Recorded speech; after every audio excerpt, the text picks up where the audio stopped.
Welcome back to the checkpoint. It's been we took a break last week scheduling. Here's some little inside baseball for those. What is it like? Things happen. I've tried to be really good with like doing this weekly, doing this consistently. I would say 5 episodes in a row is pretty solid for a passion project for someone who's both a full-time like student and employee.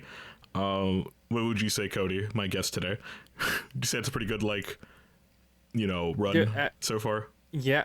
Oh, absolutely. I think the fact that you're still going and you're actively wanting to do it, I mean, especially with the scheduling conflicts that we've been dealing with the last, this week and next week and all this sort of stuff, the fact that you're still raring to go with this podcast is a testament to we're just going to keep rolling with it, rolling with the punches.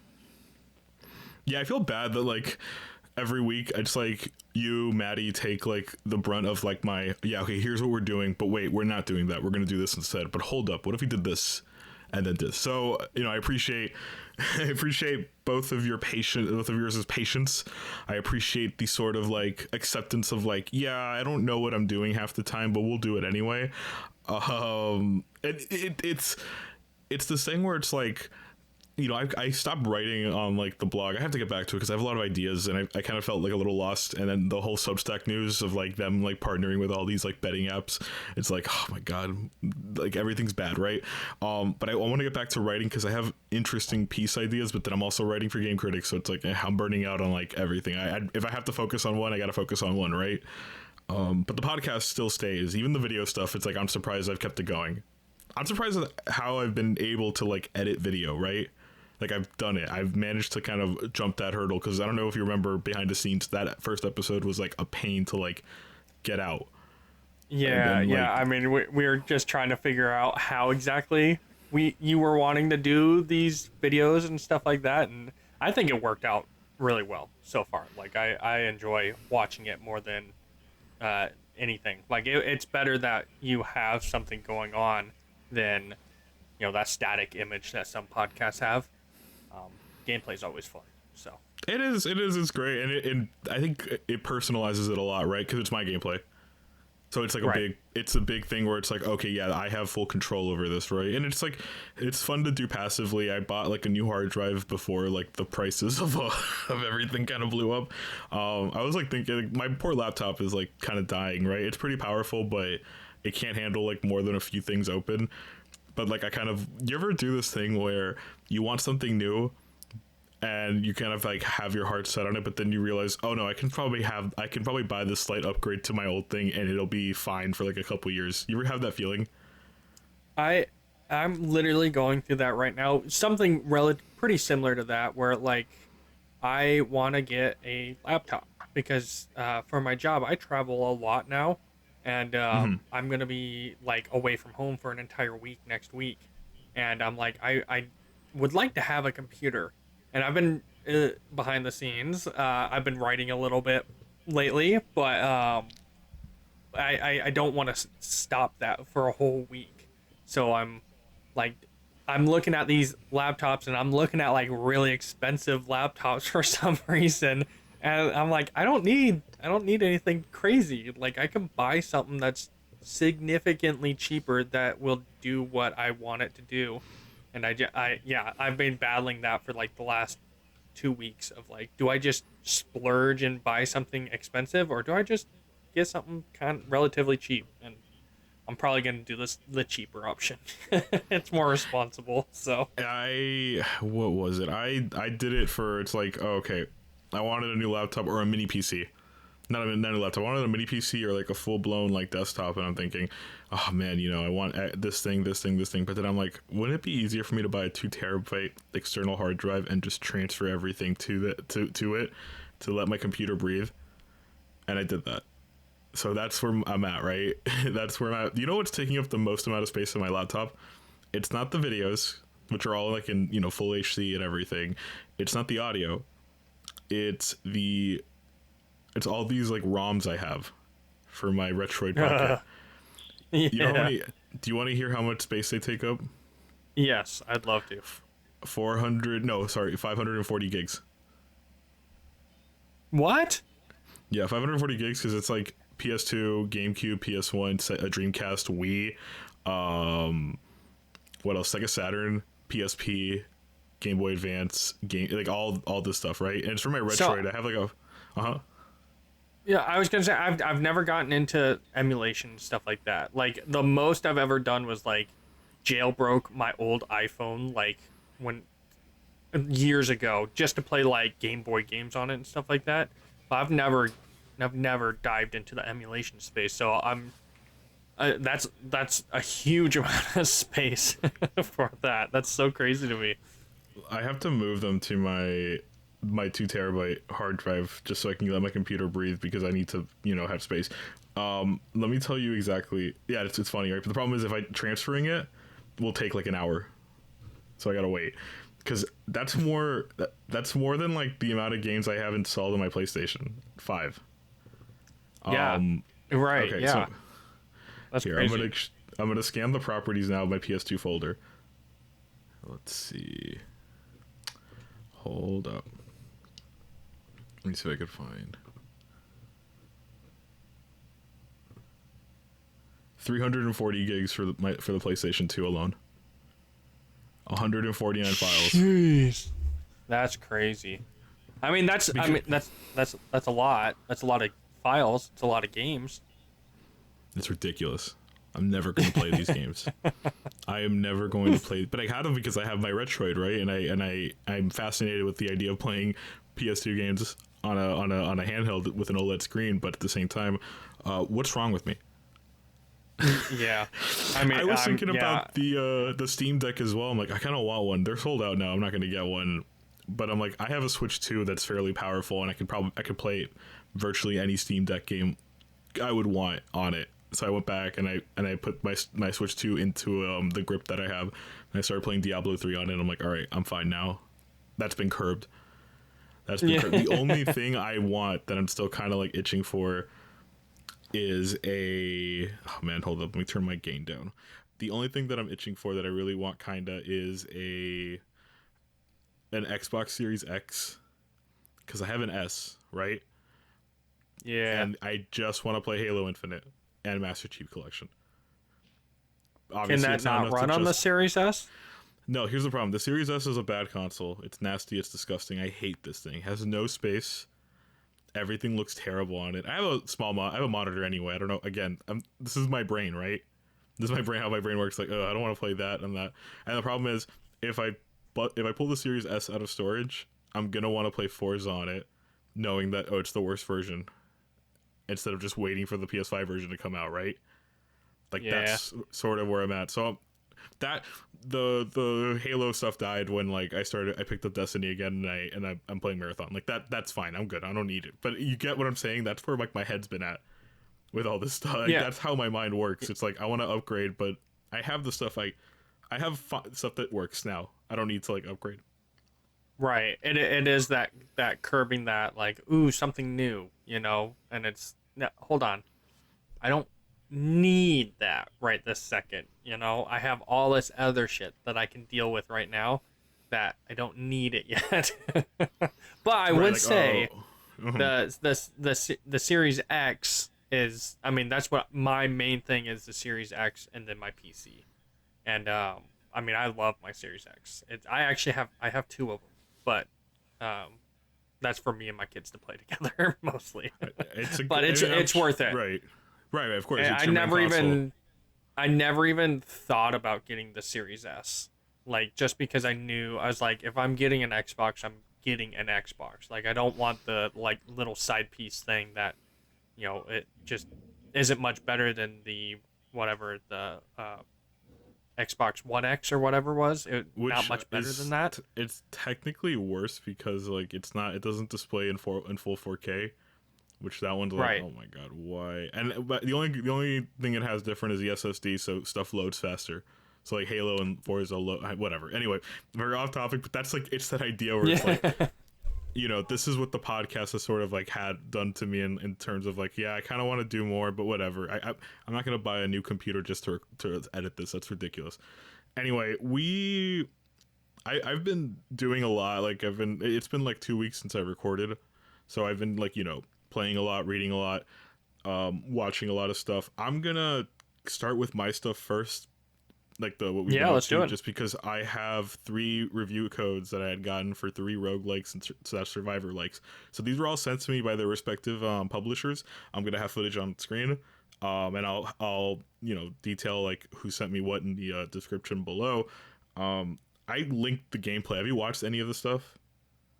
I haven't, unfortunately, and I know I should have prior to this podcast, but I completely It's all spaced right. it. It's all So right. If you wanna just go ahead and like have it on just like that. So let me have I have my notes here. So I just full disclosure, I have been on this like loot based like kick lately, right? I wrote a mhm. piece about this, about like how I want something repetitive, how I want something that's like about like clicking, or like that's about like activating some sort of dopamine receptor that's not just like out of Call of Duty. It's something like I want to like get something, earn something, or run base games. I talk about Deadlink a lot, right? That's like what I use on like my on the YouTube a lot. This Deadlink gameplay, going under. I have a lot of gameplay of. So I want a run based game, whether it's roguelikes, whether it's like a Diablo likes, things like that. So that's where my headspace has been at. So I've never been a big fan of the genre, or maybe not big fan, but like never been well versed in it. Ever since I played Going Under, I've kind of been exploring them. So the first one is called Grind Survivors, which is a really insane like looking game. It has like almost like a Doom or Warhammer aesthetic. It's a top down. These are all the ones talking about. They're auto shooting ones, kind of like a Vampire Survivors. I think you told me you played that Yes. game, right? Right, where it's like the attacks are automatic, but your positioning and your upgrades are like all dependent on you, right? Right. Yeah. That's. Yeah. I'm actually watching the Grind Survivors video right now. But yeah, it is, very similar to Vampire Survivors and what is it, Deep Rock I Survivor or can't. whatever it is. Those are So the two this main ones, right. Survivor games that I've played myself. So this one's cool because there's loot that you pick up. You can pick up guns and you can pick up armor and things like that. The guns, there's a system here that allows you to infuse weapons, kind of like in Destiny, where you can buff up similar weapon types, similar weapon rarities, and have so you have like SMGs, pistols, things like that. This is a dangerous game in the sense that like holy crap, like I get the genre in general is addictive. This is like some other level of like, oh my god, I recorded like almost like an hour's worth of footage by accident. Like that's how bad it is. You ever do that? You ever like you want to try something out, but you get in the zone and you're like, oh no, what am I doing? Like this specific one, I want to write about this. All these I'm going to write about and kind of dive into more of, but this specific one of the 3 that I'm going to talk about, it's probably my favorite. It's the most action packed. I love the art style. Like, if you notice, it's very Doom esque, kind of Warhammer esque. I love the brown. They kind of have like the brown like filter from like the Xbox 360 era in like a 2D art form. I don't know if you could like see, you kind of like feel that, but I absolutely love this game. This is a dangerous game, but I think this is going to be one of my most played games of 2026, just based on That's that. crazy. Yeah. I mean, that one more run is just very Dangerous. aptly named for these Survivor type games, these auto gunner, whatever they're called. But they're yeah, that's how I was with both Vampire Survivors and Deep Rock Survivors. It was like as soon as you get into the hang of it, it's like these runs are so much fun, and like there's new combinations of different things and different characters and all this sort of stuff. It's yes, these games are dangerous for time sink for sure. So yeah, the next one is called Devil Jam, which I love the art style of. It kind of reminds me of Hades, but instead of Greek gods, you're like in hell. You're basically you play as this rock star you sold your soul to the devil, but you died too early. So the devil's like, all right, listen, if you kill death, you can go and live your life and come back. When you die, like way later in life. So the way it works, it's an auto shooter as well, but it's kind of rhythm based. So Oh. your attack panel, your power ups and everything, they're kind of like chords of a guitar on like a tab. Like when you're reading music, you have like the where the notes are placed. Here you place your attacks and they go in a pattern and everything's to the beat. You don't have to like do anything to the beat, but that's how attacks are kind of like showcased. And it's pretty cool. I love the art style. The characters are really cool. It's fully voiced also, which blew me away. I really do love the aesthetic and like thing. And it's like heavy metal themed. It's like dark and like violent and everything. I really really dig it. I don't know if you're watching it, like the character designs are incredible. The only reason I say Hades, like it's from from an eye test, like the aesthetics are reminded me of that. Characters are really stylized, and it's a similar kind of, you know, like almost like very religious slash like mythological slash fantasy themed. But I really dig like the fact that they're like, no, it's an auto shooter to the rhythm. Yeah, watching the video, like I instantly see the Hades connection because of how the character portraits for these gods or whatever they are, these characters pop up exactly how it does in Hades as well. A lot of the characters are based on... Oh, sorry, good. I was going to say, I did see the rhythm portion of it as well. And like that's probably the biggest draw for me on this game, because that's just a whole different type of gameplay. It doesn't seem too intense or anything like that, but it looks like it's fun and you're able to kind of finagle with it and try some new stuff with it. I do like it isn't too intense. Like, again, you're not really beholden to the rhythm, but I love that, like, very, you're getting overwhelmed really fast, you do the dash, things like that. All the characters are based on the seven deadly sins, like the guys you buy stuff from or get upgrades from, which I love. Okay. I love this stuff. And again, same thing, you're getting random upgrades, you're re-rolling, doing all this stuff. This is the first one of the ones that I had started playing, and I really do appreciate, like, it's a very unique spin on it. I never heard of the Survivor, like, pre-Vampire Survivors, obviously, right? When that came out, it blew up, but I never heard about anything like it since. Now it seems like this genre is kind of popping up out of nowhere. This seems like if you go on YouTube and look up like best roguelikes, they usually skip Survivor likes because it's like, it's an overwhelming amount. But I'm glad that these, like, so far are very unique, right? Like, I'm sure this is a genre that can be stale very fast, but I like the sort of ideas that are being pushed here. Oh, I mean, yeah, as soon as Vampire Survivors... I mean, there was Survivor likes prior to Vampire Survivors, but as soon as Vampire Survivors hit that mainstream zeitgeist, essentially, there were so many clones of it that I think that a lot of people, myself included, was like, oh, it's just a clone of Vampire Survivors. I wasn't thinking of it as a new genre of a type of game with different thought processes put into those games, but like I was thinking it as I thought of them as just, they're just trying to copy Vampire Survivors, and I didn't really read much into any of them. That's why, like, Vampire Survivors and Deep Rock are the only two that I think I've actually played. I can't for the life of me think of another one that I was like, I need to play that, but that's probably because there was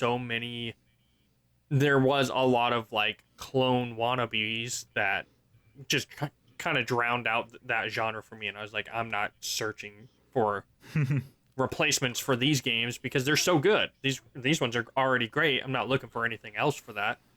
But so far that Devil Jam, I'm genuinely like, that looks like a game that I would play on my Steam Deck, and it would be a lot of fun. The last one is called Royal Revolt Survivors. This one's the easiest of the bunch. I kind of dig the art style, and it's class-based. So you pick... so is Grindstars, but this one goes hardcore in it. You could pick, like, a wizard, a knight, a dwarf that builds things. This one was in early access for, like, a long time. This one's cool because it has co-op as well. It has co-op, like Grind Survivors. I should have mentioned that earlier. And I really do... I dig the aesthetic. It's very old school, right? Kind of reminds me of, like, a PSP game. Like that it definitely looks like it reminds me of, like, this started as like a iOS game or something like that, or like an Android game at the start.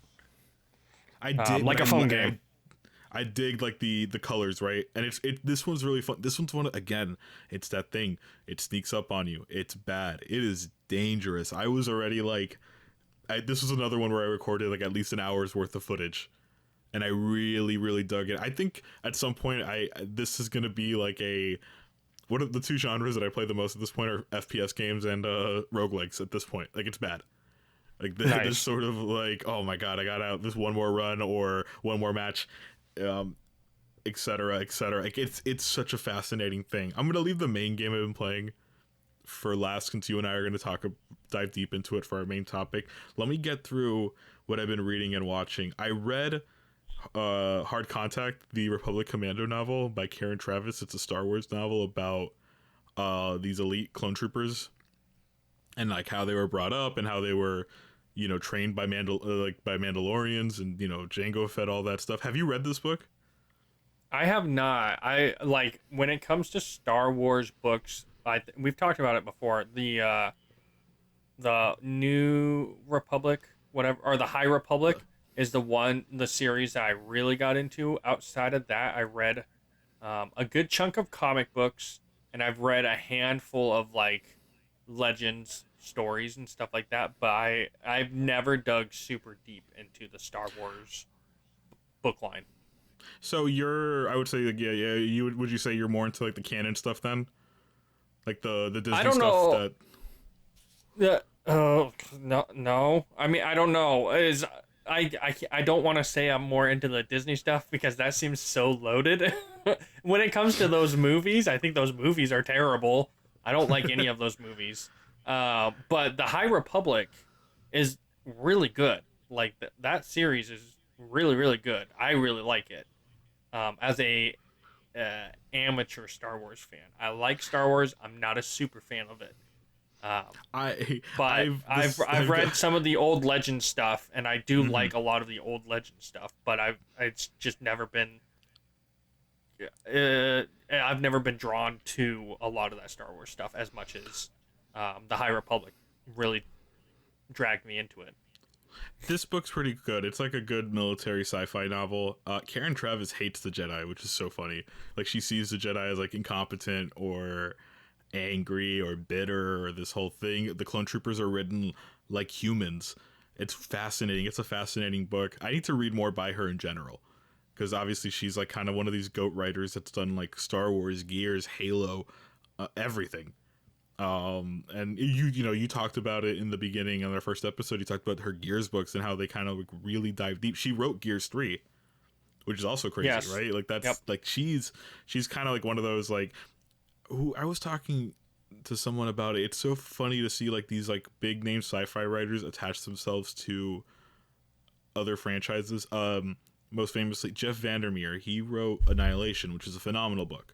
One of my all-time favorites, like, books ever. Like, pitch perfect, weird fiction, super short and breezy, scary, everything. He wrote a Halo short story in a collection that also featured Karen Travis, which is Oh, that's kind of cool. mind-blowing to me.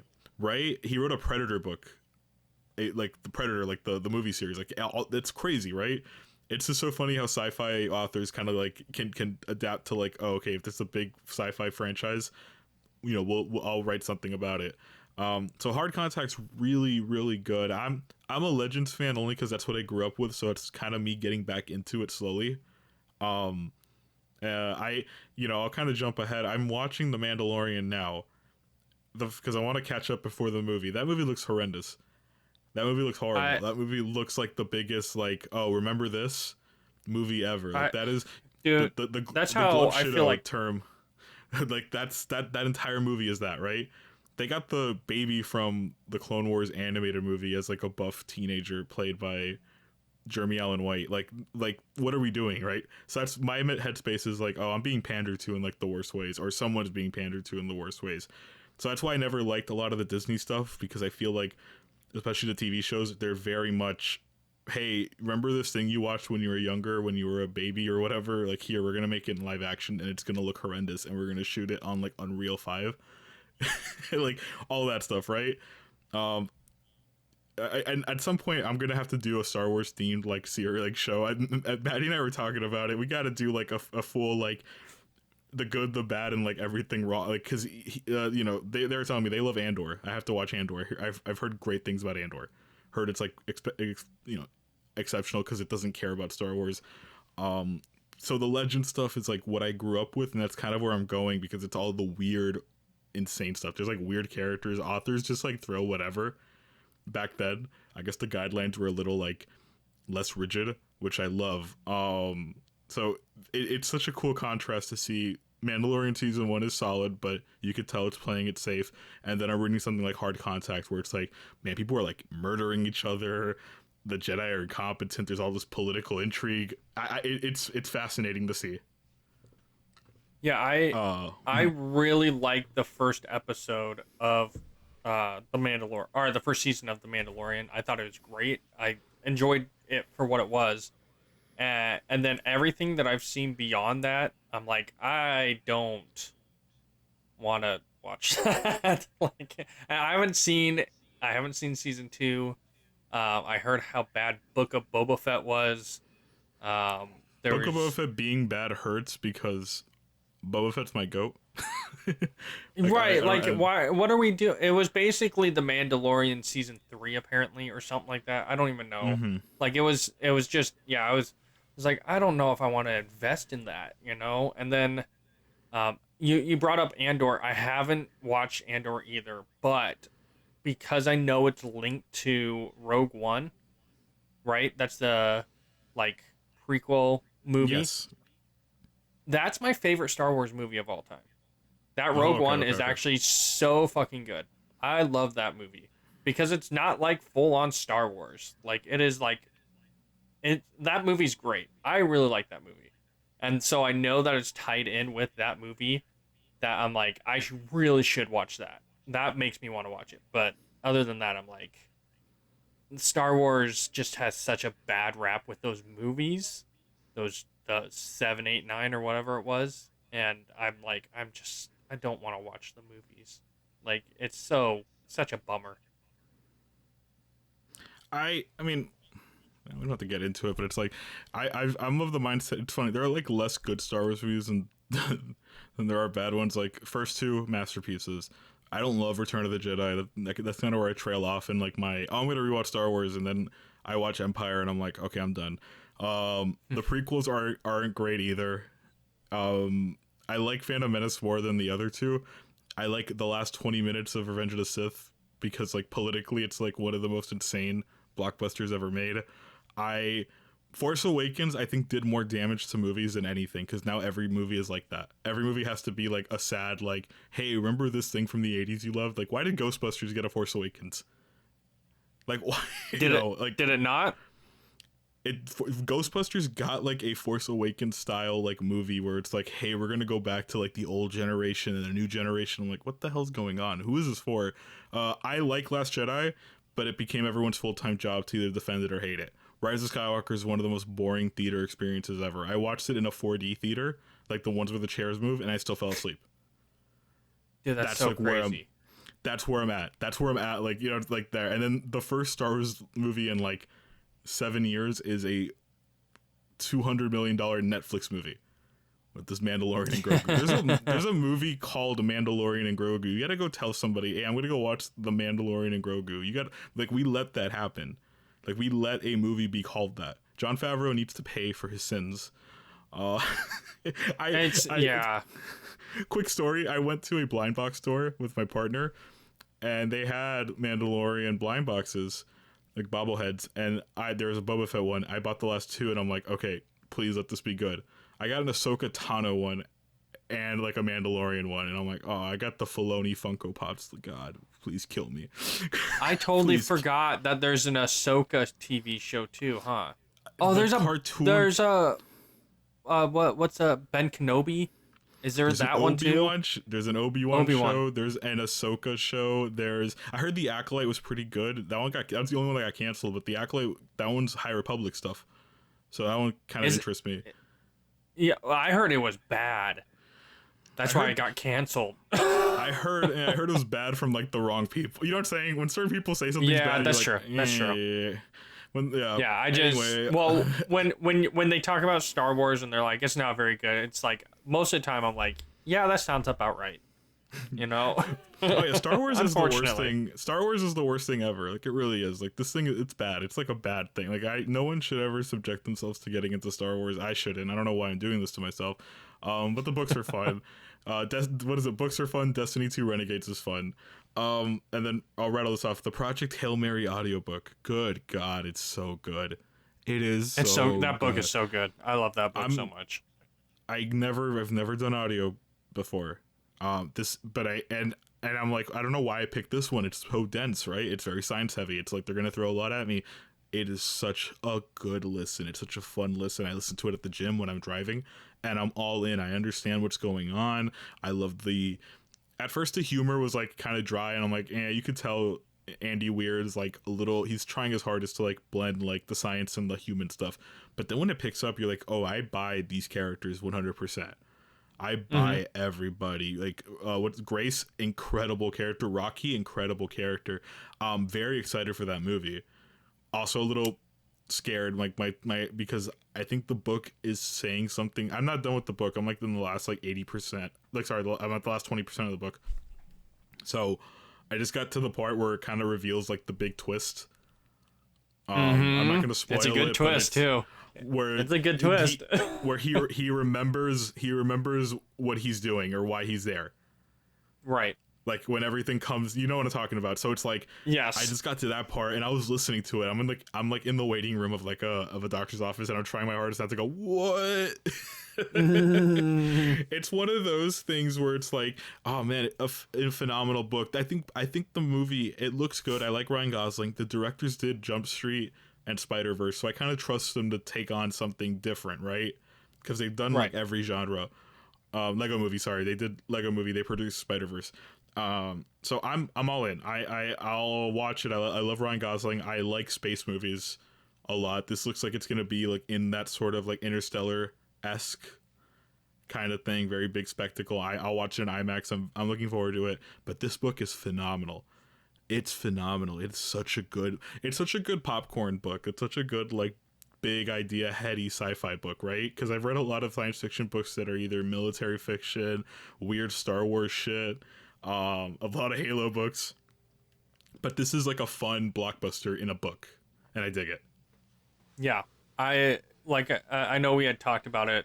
I'm pretty sure, I don't think we talked about it on the podcast, but Project Hail Mary is what got me into reading again. Like, I was a big reader when I was younger, and I stopped for the longest time, and then that book was recommended to me, and I was like, okay. And yeah, I devoured it. It was so good. And I actually took my kids to go see Hoppers this last weekend. And our movie theater is a Cinemark here, and they had the Project Hail Mary popcorn buckets. It's a helmet. It's the helmet? The movie. It's the helmet. So I bought it, and I went and brought it up to the counter with all our snacks and stuff like that. And the guy's like, do you want me to fill it up with popcorn? And I was like, no. No, I do not want you. Yeah, how dare you? Absolutely not. Like, I will be putting this up, and I will never touch it again. It's a good book. It's a good. I dig it. I'm excited for the movie. Let's start with what are you reading? Because I see you have something here. So my main book series has been the Red Rising book series, by God, I know his name, but off the top of my head, I can't think of it. Pierce Brown. Pierce Brown. Yes. The Morning Star book is the book that I'm on. It's a third one in the currently 6, I believe. God, it's so good, dude. It's so much fun. It's a lot like when you were talking about how you were like, you're sitting in the doctor's office and you're trying hard not to be like, oh, holy, whatever. That's how I was literally today when I was at the gym, because I work out and then I hit the treadmill and I put my phone up and I just read a couple chapters of this book. And I'm sitting there and there's a part where it's just brutal and it's very like visceral in the moment. And it's like, I know I'm making a face of like, oh God, oh no. But it's so good. I love this book. I love these book series, these characters, and where it's heading is just, it's insane. It's so good. I love it. It's like a dystopian sci-fi fantasy kind of deal, right? Because I've heard great things about this series. It's like there's your used to mankind is based off of your color. So there's, golds are the highest, whereas reds are the lowest. And then there's pinks and greens and blues and all this sort of stuff, and they only do one thing. And it's basically the start of a revolution from this underground faction called the Son of Ares, who that's based off of Mars, the planet Mars, where they have basically spread across the ecosystem or the solar system, and it's just the start of a revolution. From these lower colors to fight these higher colors, and there's so many twists, and there's like this guy's on his side, but this guy's not on his side. Oh wait, he is on his side. He's a secret double triple agent, whatever, and it's just like, oh no way, and it all makes sense, and it's all really good. This book has been great. It has made me put down the Gears of War book that I have been reading for the past week or so, and I'm just like all in right now on Red Rising, the series, and that's all I want to read right now. I do have like an audiobook that I'm also reading or listening to when I'm driving around, and it's called Alchemized. And it's I don't know. I'm not too far into it to be able to really talk about it, but it's interesting so far. I don't know. Weird dark science and necromancy and stuff like that. So, did you see I sent you the box of like books I got, right? Yes. Yep. Without doxing myself, I've come in possession to like a bunch of old Legends novels and like the first like 5 Halo novels. Which oh my god, I'm all in. I'm all like, that's it. Let's go. I'm gonna finish the fight myself. Yada yada, all that stuff. Oh my god. And then let's talk about your game. What are you playing? Not the main one. Not the main one. We know what the main one is. My side game. My side game that I've been playing periodically on my Steam Deck when I get the chance is called Esoteric Ebb. And it is basically a spiritual successor kind of to Disco Elysium. If you ever played that one was more of a like hard-boiled detective style game. But you have it's like an RPG. You get your stats and charisma, intelligence, strength, all this sort of stuff, and you can build out your character at the start of how you want them to be perceived and stuff like that. And then you're playing the game, and you talk to people or you investigate certain things, and then dice are rolled in front of you, and you're like, if it's a strength check like D&D, it'll either a success or a failure. It depends on what information you end up getting or how a conversation ends up going. Like my character, I didn't realize I have my intelligence at 0. Like all of them start at like -2, and you have to like put in your points. And I have my intelligence at 0, and I have a few other things that are 1s and 2s and stuff like that. But like the first person I talked to, like full on is just like, this guy's an idiot. And I was like, oh damn, 0. I didn't think 0 was bad in D&D. I'm like, oh shit, people look at me in this game and think that I'm an idiot. But my charisma's high, so they like talking to me.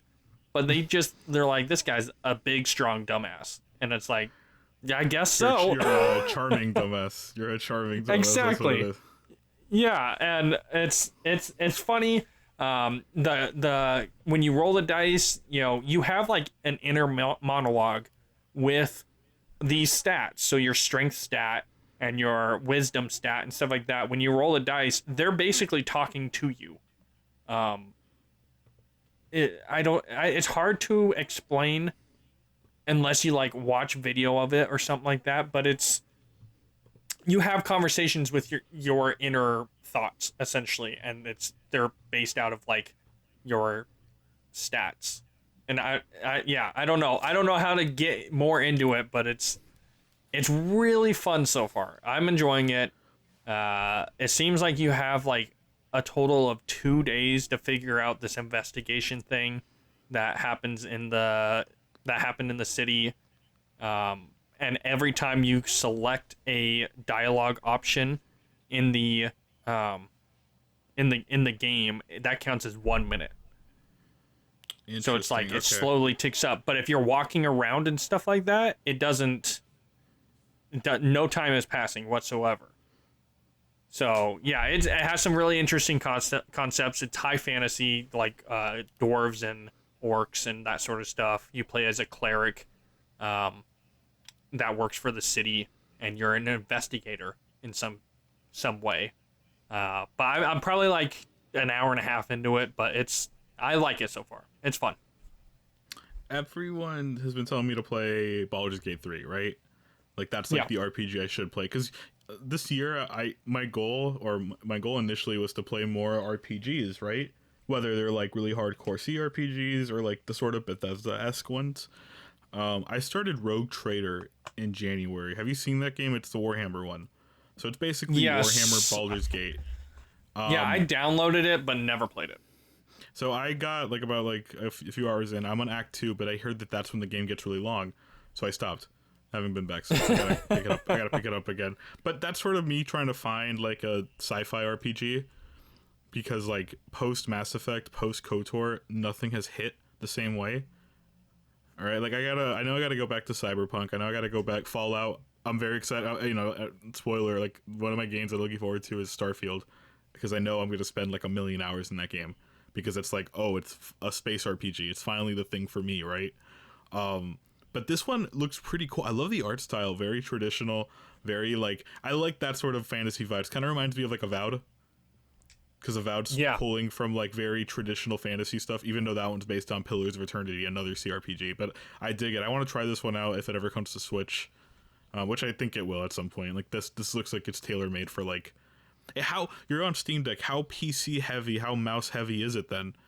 Or can you play fine Yeah. with the inputs? No, inputs are totally fine. It is verified on Steam Deck, and it plays great, honestly. Okay, so navigating menus is like fine, moving is fine. Yep, everything's good. Okay. I mean, just use the D-pad for the menus and the sticks to Good. move, and yeah, it works just fine. Cool. All right. Let's stop dilly dallying because we spent the last 40 minutes talking about Star Wars books and all this nonsense. You and I have been playing a lot of Marathon. Spoiler alert, this will not be the only episode I talk about Marathon. This won't be the only place to talk about Marathon. Marathon is all I've thought about. I've slept roughly like Dude, 20 hours Marathon in the last like took week. me by surprise. Add I up played all the that days. server Like, slam, I've only slept that and I long was because like, of yeah, this yeah, I damn can game has like ruined see my life. what people are saying about this game. You know, I get it. I'm like, I don't know. And then I talk to you, and you're like, I love this game. I'm all in. And I'm like, all right, hold on. Let me give this another shot. So I dug a little bit deeper before the server slam was done, and I was like, okay, I have to get this. I'm into this too. It's exceptional. It's exceptional. It is exceptional. It's exceptional. I wrote my review in progress. I where I kind of dug into like the simpler like the mechanics of it all, right? My full review will touch on the lore, touch on like the meta progression of like, oh, we're all like hostile in this game, or oh, the shooting. This is like a good marriage of like Destiny 2 shooting and Halo's more tactical and like hard sci-fi things like that. There's a million things I want to talk about with this game that I'll save because we're going to talk about a very specific topic relating to this game. Real quick, before I ask you the question, what are your quick thoughts on like Marathon as a whole? I think Marathon is a great extraction shooter, great shooting. I think that the way that they're going about this with the patches, consistent, listening to the feedback is great. I think what will make or break this game is in 3 months when they reset everybody, how many people are going to stick around after that reset. But I think it's a very solid game right now. I'm really enjoying it. Yeah, I think that's the maker. That's definitely for the hardcore That's the, what do you call it? That's where the hardcore gamers are gonna kind of like, or the hardcore fans are gonna separate themselves, right? Oh, Mm-hmm. I think it's exceptional. I think it really is a great game. I next week I'll probably have Maddie on, so the two of us are gonna like obviously gush about it. Maddie is the one who introduced me, who got me back into Destiny 2, hardcore, right? So a game like this, like an online only game with like a bunch of lore, that's their bread and butter. So that's like another whole layer of like things, right? And for you to get into it makes me so happy because again, we talked about in that first episode how Arc Raiders didn't really do it for us initially. Like especially the solo experience. The solo experience here is really good. I keep using the word exceptional. I apologize. Like I don't know any other words apparently, but the solo experience marathon has been really good so far. Would you say that's been your experience as well? It's been great. I mean, I have my moments of, God damn it. I am about to exfil and finish this quest, and someone snuck Boom. up on me and killed me, and like, there's times where I'm like, God, dude, you don't have to kill me. Just knock me, and we can exfil. Like, whatever. A little bit of niceness, but then I remember I was like, I don't do that. If I see someone at exfil, I'm It's on dropping site. them and I am It is. finishing them, and that's it. Like there is no niceties in this game like Arc Raiders where it's like, I'm friendly, don't shoot, whatever. This game is full. If I see somebody, I don't care if their back is to me. It doesn't matter. I'm taking them out, I'm looting their body, and I'm moving on with my life. So I expect the same from every other player at this point, The and same I'm level totally of respect. cool with it. There was one, I remember one time I went to Holler on the perimeter map and there's this guy fighting a bunch of bots, right? He was like pinned down like pretty badly. So what do you do in that situation? Like obviously shot the guy while he was distracted by the bots, ran out to let the bots kind of like, do like their routine, run back in, loot his body, and exfil. Yep. Yep. I can literally picture the exact same thing that I did the other night where like this guy was getting hammered by like 3 different bots and I just took him out. I was like, dude, gotta be better than that. And I took him out. I took out 2 of the robots. The other one disappeared. And then I looted them and I left. I was like, on with the map, It's a dangerous thing. It's so funny how part of it is kind of like you role playing. You gotta be like a little bit, yeah, like, hey, I'm here surviving. Or I've never ever been one for call outs in multiplayer games. Now I'm on that. I'm like doing, hey, like what is it? Watch your positions. Things like positioning is like a big deal in this game. It's hard to not approach it like a COD or a Fortnite, like that level. But once you get into like the groove, oh my god, it's really good. It's really good. My sleep schedule is messed up because all I want to do is play Marathon. All I want to do is play. I still see high level players playing this game like Apex Legends with the movement just sweating up like crazy on this game, and I'm like, I hope I never run into you guys because if that is a normal thing for this game, then I would have a hard time having a great time with it. Whereas like right now, it really does feel like, someone's gonna get the drop on someone, and that's it. If you're not paying attention, you're out. These big team fights are not. I'm not super interested in huge team fights. I'm more interested in being guerrilla warfare. Take them out before they even see you and call it a day. The what do you call it? The big thing about this game also is like death doesn't necessarily mean failure. It's just like, you're still earning stuff, whether it's the sort of in-game progression of like, hey, I earned XP, I did my contracts, I did this and that, or the sort of meta stuff where it's like, okay, I now know how much better I'm going to get. I know what I did wrong. I know what I have to do. So you're always like earning something. It's like, and again, I keep saying it's like a roguelike in that way. It's like, that one more run or that sort of, do you ever get mad dying in a roguelike? Like, has that ever occurred to you, like, to get mad in a game like that? No, right? It's just one of those things where it's just like, it's part of it. You just gotta get moving. Right. In the moment, it's like, damn, that was a really good one. Let me see if I can do better. Yes, exactly. So my question then to you. So, if you remember episode 1, we were on to talk about backlogs. You and I are not notorious, but you and I have a lot of games we want to get to. I would say you and I are more single player focused at times, correct? That's a valid kind of point. We and I kind of got together to talk about like big single player games like Assassin's Creed or whatever, right? So we talked about how, hey, you can't keep playing live service or multiplayer games if you want to finish games. How long ago was that?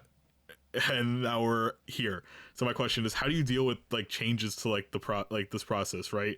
Like, how does like a new live service game affect your backlogs, or neglecting your other like hobbies or sort of things to find time to play like this new thing? Like, how do you balance all that? Hey, CJ, hold on. Oh, fuck me. Sorry, man. We might have to stitch that a little bit because my earbuds straight up dropped out on me on all of that. No worries. I will try to like cut it. I'm so sorry. Or we'll keep it in. Who cares? Nothing is nothing. Don't worry about it. Like, it's fine, and we're gonna keep going because don't stop the recording. I think no. Recording's still going. You can easily cut in there and then just repeat what you said. I'm not cutting anything. Don't worry about it. As long as all right, that's cool. We're good. We're gonna repeat it. It's fine. Hey, our listeners, if they complain, it's a free podcast. Who cares? Look, basically, my question is like, how do you deal with like that sort of change in like your process now? Because a new live service game could interrupt the flow of like whatever your backlog is, right? Granted, the backlog isn't real. It doesn't matter. You don't have to like be beholden to it, but how do you find yourself now? Because I returned all like the games I've rented from my library. I told my editor, hey, I don't want to review Crimson Desert. I want to play Marathon because I need this time. How do you deal with that shift, that sort of change at this point? Well, like, for now, me, I think you and I are playing at like the same pace, and that's sort of like when we have time, we're playing Marathon. right. Yeah. For me, it really is realizing that the process of doing your backlog isn't it can't be a list, like I think the last time we did this podcast, I offhandedly was like, oh, you know what, I need to go and play Alan Wake 2 because I love Alan Wake, and I, for some reason, my headspace wasn't correct for Alan Wake 2 when it came out. And I need to go back to that, and I need to play that game. And that is now on my top of my list. And it went from top of my list to like 4 spaces down because Marathon came out, and Crimson Desert is coming out next week, or this week, I think, actually tomorrow technically. And learning that games come out all the time, and to have a list and like a rigid list is just, it's not possible when it comes to this sort of media and stuff like that. And learning that it's okay to move stuff away from that and spend time in Marathon, you know what sucks? Like, I'm like, oh, I'll play Marathon and then I'll play Avowed right beside it, right? I think both games are different enough where like I won't burn out or anything. No, you know what I'm doing beside playing Marathon? I'm playing Destiny 2. I'm on that grind. I'm on that hamster wheel. I'm playing that religiously now. If you look at like my most played games on my PlayStation, Destiny 2, I have like 120 hours, which isn't a lot, granted, compared to a lot of people. But do you know where I was back in December when I picked it up again, or November when I picked it up again?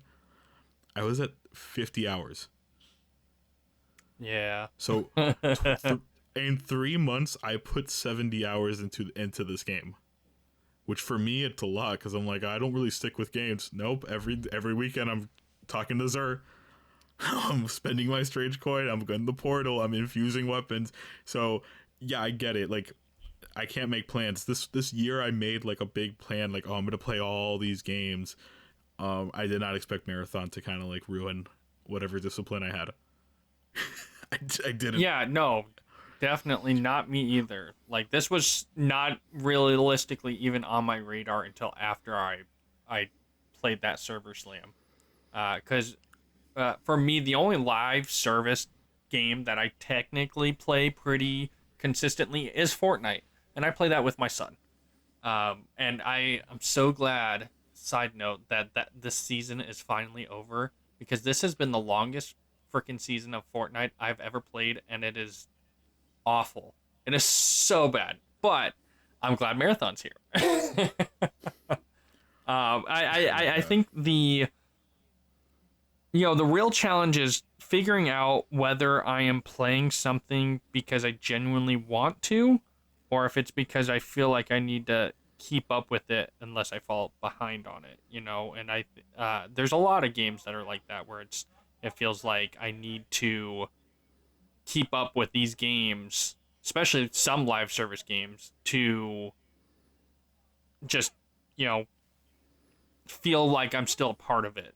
And the Division 2 is one of those too, where it's like I was trying so hard to like do research and figure out the best builds for this and that and all that sort of stuff, and I was doing more research than I was actually playing the game. And that's when I was like, I gotta put this down. I need to step away from this game for a little bit, and then I'll be back. It'll always be installed on my console, but yeah, you want to have something that you're excited to be booting up over. It's on my checklist. I gotta get this done. It's like, that's not fun. No one wants to do a checklist.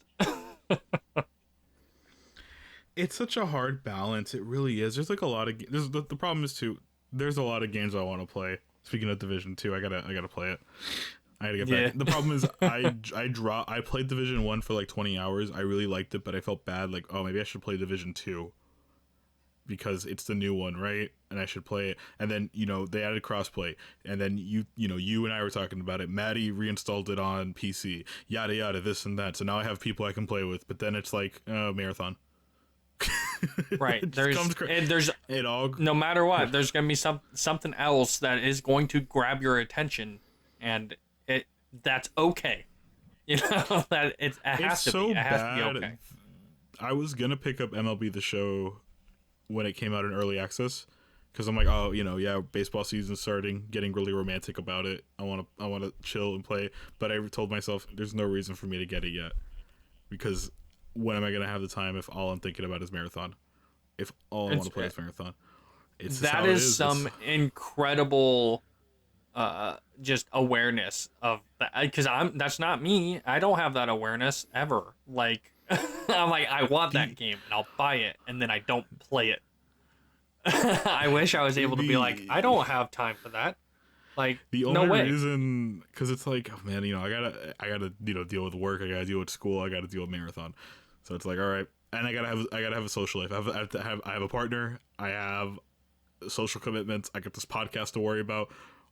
As it is right now, I feel like I'm wasting too much time. I should be grinding a marathon. It's that like thing.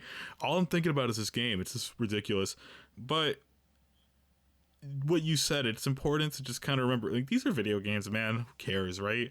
Play what you want when you want. Be happy with what you want. You're excited for Crimson Desert. That's cool. That's like 100 hours something game, but it's cool that you're like excited for a new game, right? I think that's a very important thing for us to like enjoy this hobby, for us to enjoy new stuff. Because there's periods where I just wasn't looking forward to any game for like the longest time. So I think it's cool that we still have that sort of thing, right? Yeah. I mean, the first podcast episode that we did, it was, what are we looking forward to? And I was like, I don't even remember what I had on my list. I think my stuff was like movies and stuff. Like, I don't think there was any games that I was like, I'm looking forward to this game. The outline. I think it was, let me see. You mentioned the Fable reboot. That's what I have here, but obviously that's more so. Yeah, because that's just like, general thing. The trailer had just come out, but you did mention movies with your kids, like, mostly. That's what you had I didn't have any games on my radar, and then like it was Marathon was a surprise, and then Crimson Desert was like probably the week after that, where I was just like, oh yeah, that game looks pretty cool. Let me look at that again. I was like, yeah, I'm sold on this. But I didn't have anything. I had no games. I was playing Sticks, which I am still playing Sticks. I just didn't want to bring it up because there's nothing more to bring up about that game. It is hard as hell for me, and I'm loving it, but I'm very slow rolling with it. But yeah, I'm I'm happy that there's new games for me. You know, I don't need more games, but I'm happy that there's new things that are actually exciting me. Whereas I look at my backlog, I'm like, do I care about any of these right now? And most of the time, it's a no. And I'm like, all right, well, I guess I'm gonna go read a book. That's funny. That's awesome. Anything else to add about marathon and this sort of phenomenon? The quick thing I'll say, it's cool that we're all talking about the same game, right? Like, it's really cool to go online and see people talking about it. On Bluesky, the conversation is very positive, and it really reminds me, I don't know if you remember Halo Infinite's launch and how everyone was just playing Halo, and it was like, it became like this big deal, like everyone was having fun and enjoying it. Marathon scenes like that. Like, we're all kind of like talking about the exact same thing. Even if you're not like a hardcore player or whatever, even if you're not a Bungie fan, everyone's talking about Marathon. Today I talked to someone at work about Marathon, like one of the delivery guys at my job. We were talking about it because he was like, oh yeah, I jumped off Arc Raiders and I'm playing Marathon now. You know how crazy that is? Like That is pretty crazy. Yeah, I haven't had that sort of. The last time off the top of my head for me, when there was a game that everybody was playing, it was Animal Crossing. Right when the pandemic hit. You know, that's the last time I remember everybody was loving a game together, online and in person. And it was Animal Crossing. That's so. That is like, yeah, it's a good point. You're right, because that was the moment. That was the absolute moment. That's the one thing everyone was playing. That or Doom, which was funny because it can't. That or Doom, yeah. Yeah, it's cool that we're in this moment, right? No one ever. What is it? There's no monoculture anymore. Everyone's playing different things because fandom's so divided. But it's like, what is it? I feel like when Elder Scrolls 6 comes out, that's going to be the big conversation game, right? GTA 6 is going to be the conversation game. Those are the games that like stop everybody, right? So it's cool that Anthem. Sorry, I said Anthem. Oh my god, Marathon is like the. Anthem, no one was stopping for no one was stopping for Anthem, but Marathon is like the latest in that, right? And it's kind of cool. It reminds me a lot of like when a new Halo would come out and everyone was like, oh shit, Bungie, they're the goats. Yeah, definitely. It's funny that you bring up Elder Scrolls 6 because I just read something I think literally today, and it was was it. Oh man, who's the head of Bethesda Studios? What's his name? Is that Pete? So Pete Hines is Bethesda, and then the main director of from like the Elder Scrolls and Fallout games, it's Todd Howard. It's Todd Howard. Okay, Todd Howard just was like, yeah, let's just pretend that I never announced Elder Scrolls 6. Like, can we just stop talking about it? Like, just forget that I even said anything about it, and let's move on, you know? Because that game is so far away. Every game now takes 30 years to make, and then that's it. We're never going to get anything. I feel bad for people waiting for, like, the third Final Fantasy VII remake. Like, that shit's going to take, like, forever. I feel bad for people waiting for, what is it,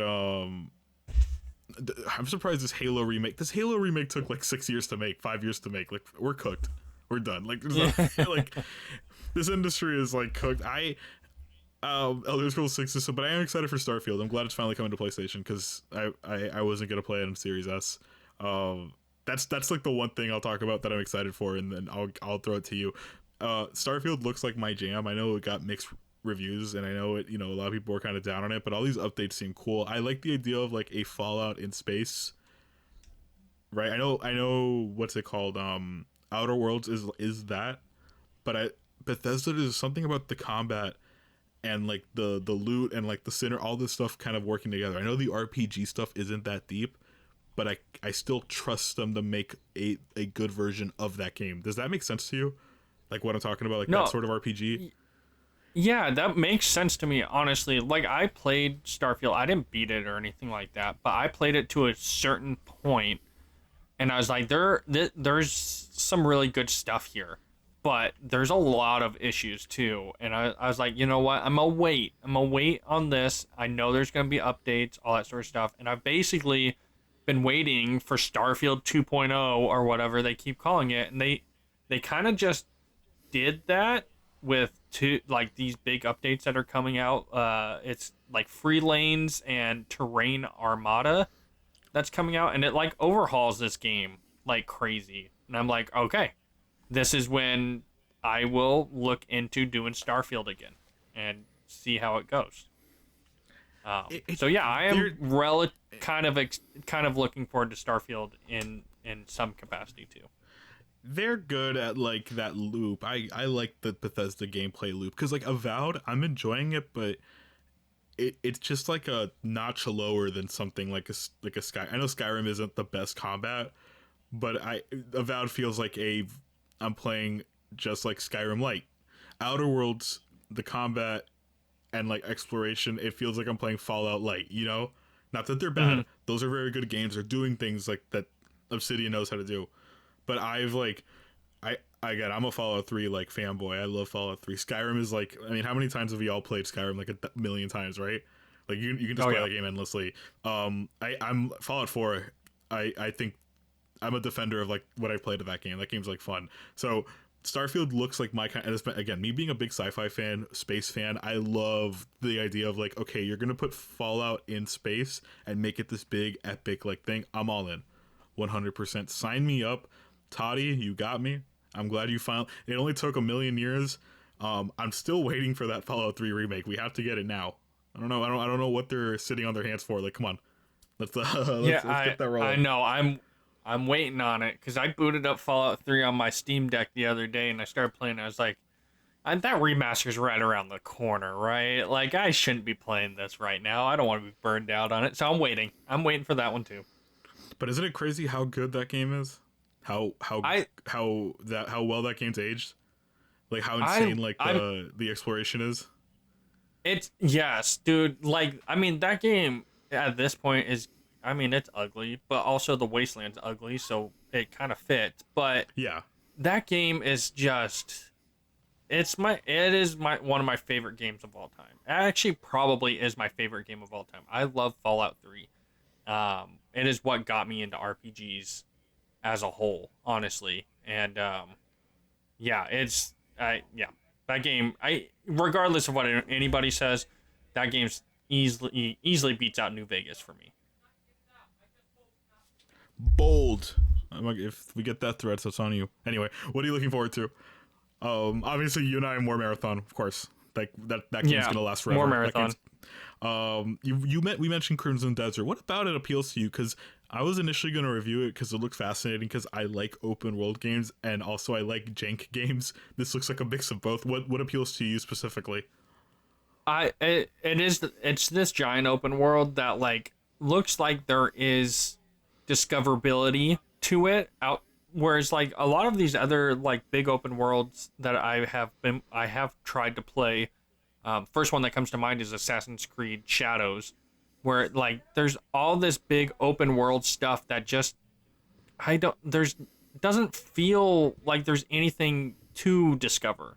Whereas Crimson Desert feels like that has that like Skyrim discoverability and going wherever you want to go in that world and define stuff. And I don't like I'm ready for one of those games. And then Yeah. they've shown off systems and stuff like that where you see an enemy do some sort of combat thing in the world, you analyze that as your character, and that's how you learn that move for yourself. And that Interesting. sort of shit is like that's pretty cool. Like, is it revolutionary? I don't know, but like it's a pretty cool concept to me.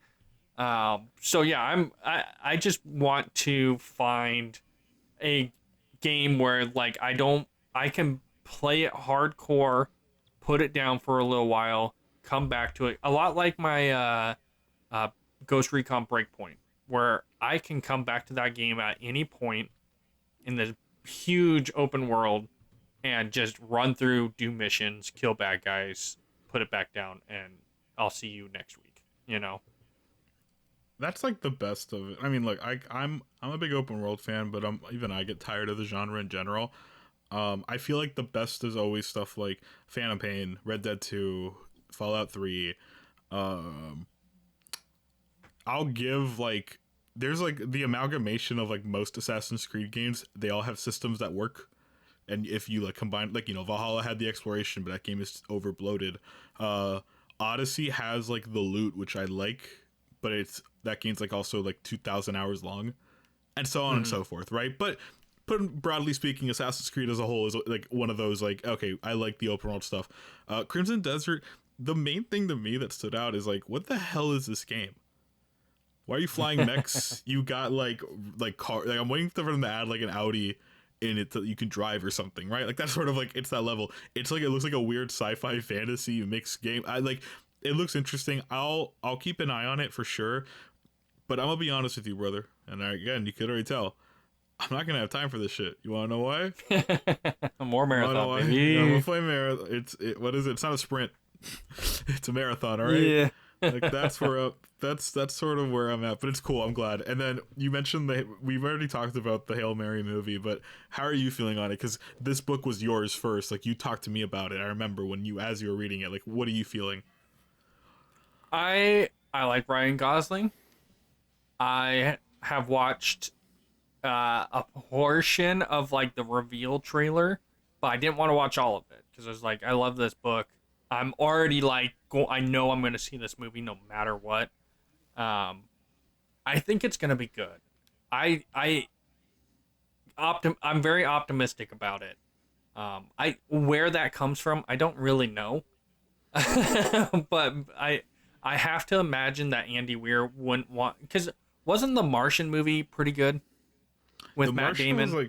That was a huge movie. I remember, like, it was nominated for Best Picture, Best Director. Like, it was a big deal, and I liked it a lot. I haven't read the book, but that movie was like huge when it came out. So I have to imagine that Andy Weir is like very protective of his property, that like he would want this movie to be good. I would hope. So that's where I'm leaning on. Like, if I was an author, I wrote this big book, and they wanted to make a movie or a TV show about it or something like that, I would be like, I have to be there every step of the way. Like, I have to be a part of this, or else I just don't want it to happen. So that's me, and I'm looking forward to it. I think that comes out this weekend. Week as of recording. Yes, as of recording. Yeah. This movie, it's written by the writer of The Martian. Like the movie. Yep. So that's pretty cool. Okay, cool. They're gonna have some synergy, right? Where it's like both, but also, stupid thing. Every time they mention Tau Ceti in the book, I do the stupid like Wojak pointing meme, or the Leonardo DiCaprio pointing meme. Because Marathon is set in Tau Ceti, in the Tau Ceti system, and I'm like, oh my god, my brain is like cooked. But yeah, I'm all in. I love science fiction. Again, like, that's my, especially with books, it's like been the genre I've latched onto the most. And I like movies about space. I like movies about I like spectacles. I'm like, okay, I'm all in on this. I saw Interstellar in theaters like recently. Like, I think like two years ago they were showing it at IMAX. So I went with a friend, and I'm like, oh my god, dude, this is the greatest thing in the world. So this looks like a fun time. I'm excited to hear what you think, especially because I know you're kind of married to like what you read. Yeah. I think yeah, I'm, like I said, I'm optimistic. I'm gonna do I probably won't see it this weekend, but I'm gonna do my best to see it pretty early next week, I think. So cool. You got anything you want to pitch? Sorry, not pitch. Like, plug anything you want to like promote? Like, what are you up to? I don't really have anything to promote. I haven't been doing anything on social medias or anything like that. I'm writing. I've actually written like some like I don't know, reflective pieces and stuff like that, but I'm not doing anything with them. I think they were just for me to get my writing out there. I did like start an outline for a book that I've been wanting to write for years. Ooh, nice. I don't know. Who knows? Who knows what happens with that? But I have a lot. So I'm kind of hoping that I can stick with it and keep going with it, because it's the concept is something that I've been wanting to do for a really long time. So I'm hoping that maybe I'll write a book. Who knows? Nice. You know? That's cool, That'd be bro. cool. I dig it. I dig it. That's cool. Okay. As far as me, go read my marathon and review in progress. I touch on like my first 30 hours, like combined with like the server slam and the main game. I'm still in the process of writing my main review. I don't know when this raid's gonna unlock. Everyone's doing the stupid ARG stuff. Listen, full disclosure, I don't care about the external stuff. I just like the game. I have to go and read all the lore stuff. Shout out to Maddie again. They put together a bunch of YouTube videos with all the lore and audio logs, which is mind blowing to me. I get marathon lore goes hard. Have you seen this shit, Cody? Like the marathon lore. Yeah, I actually own the old, like the original marathon games on my Xbox, because they are backwards compatible. And they're hard to play. They're really hard to play, but yeah, the lore goes deep. Insane. You watch like a video. I started a video and they talk about how like, oh yeah, Bill Clinton sent the special forces to go investigate this pyramid. I'm like, whoa, hold up. What are we doing here? Wait, like that. Yeah, like, it's kind of crazy. Talking about? Yeah, it's crazy. It's like space aliens. You got pyramids. You got all this stuff going on, and I'm like, and again, perfect for me because I'm in my Lorehound like era, reading like the Halo lore like stuff, the Warhammer lore stuff. I read a Diablo book. That's how cooked my brain is. Like, I'm, like, in the trenches with this stuff. So, it's going to be fascinating to see where this evolves. I'm going to mention all that in my review. I'm going to really dig deep into that. Other than that, I got to start writing again. I apologize. I let myself down. I'm going to also say, listen, this is a passion project. I might take breaks, but I'll try not. I want to be more consistent. So, I appreciate you coming on here and kind of, like, holding me accountable in some way, right? Even if, you weren't doing intentionally. I think you being on and us kind of getting organized like helped, right?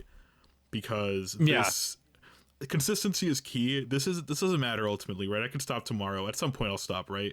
Just out of like, I did what I had to do. But I'm enjoying it. Like it's cool to like have a project like this. So, I missed that. I don't know if you remember those patches and those periods where I was just recording podcasts, editing and putting them out, and it was like at a consistent pace. Do you remember like 2019, 2020, where you and I would get together occasionally to record something, or when we brought back Tired Obsidian, like I was editing the show, and we would like do like every 2 weeks, like that's fun. I think now I'm at a better place where it's like I'm gonna do this weekly. Maybe I'll do it bi-weekly at some point to like relieve the pressure. I don't know. Who cares? Again, it's a free show. It's free and it's fun, and at the very least we get to catch up every once in a while, and talk about our stuff. Exactly. So thanks for listening, Cody, brother. Thank you for being on. This was fun. I'm so glad. I'm glad you like Marathon. I'm glad we can still talk. I'm glad that like again, like you're as sick as I am in the head just because you realize, oh yep, you can't play everything. Right. Yep. Oh man. All right, everyone. Thanks for listening. Y'all take care and have a good night.